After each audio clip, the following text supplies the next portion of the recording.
ሰላም እንዴት ናችሁ? ዛሬ ደግሞ ፈተና ላይ እየተሳሳታችሁ ለተቸገራችሁ 5 ሳይንሳዊ ዘዴዎችን ይዤላችሁ መጥቻለሁ።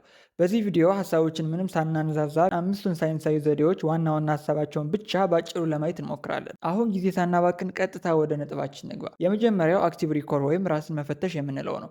ብዙ ተማሪዎች የሚሳሳቱት ትልቁ ነገር ምንድን ነው? ደብተራቸውን ወይም መጽሐፋቸውን ደጋግመው ስላነበቡ ብቻ ትምህርቱ የገባቸው ይመስላቸዋል።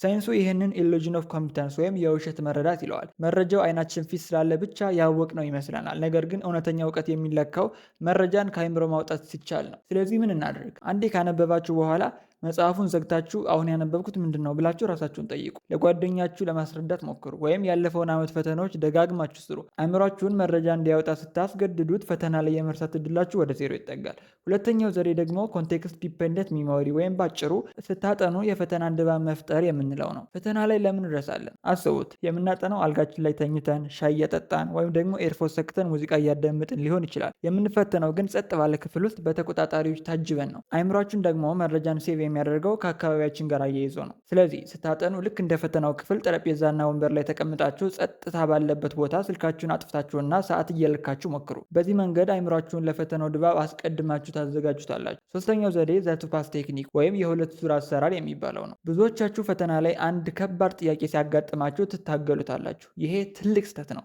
ጊዜያችሁን ይበላል፣ ጭንቀት ይፈጥራል። ስለዚህ አሁን የምነግራችሁ የሁለት ዙር ዘዴ ይህን ችግር በሚገባ ይፈተዋል። በመጀመሪያው ዙር በጣም ቀላል የሆኑትንና አይታችሁ እርግጠኛ የሆናችሁባቸውን ጥያቄዎች ብቻ በፍጥነት ስሩ።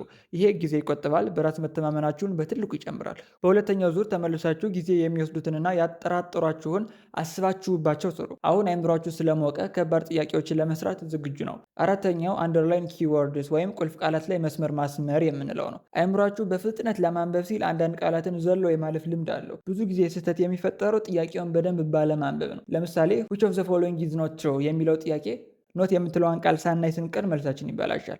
ስለዚህ ጥያቄውን ስታነቡ ኖት፣ ኤክሴፕት፣ ኦልዌይስ፣ ኢንኮሬክት ባሉ ዋና ዋና ቁልፍ ቃላት ላይ በእስክሪብቷችሁ አስምሩባቸው። ይሄ ትኩረታችሁ እንዳይከፋፈል ይረዳል። አምስተኛውና ዋነኛው ትልቁ ዘዴ ዘ ሚስቴክ ጆርናል ወይም የስህተት መዝገብ ማዘጋጀት የምንለው ነው።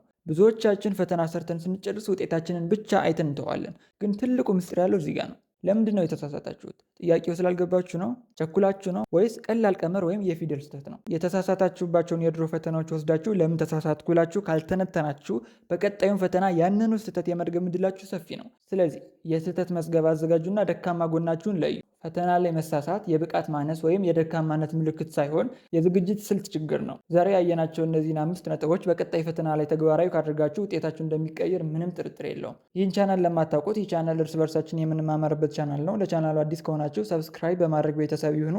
በሚቀጥለው ሳምንት በሌላ አስተማሪ ቪዲዮ እስከምንገናኝ ደህና ሁኑ።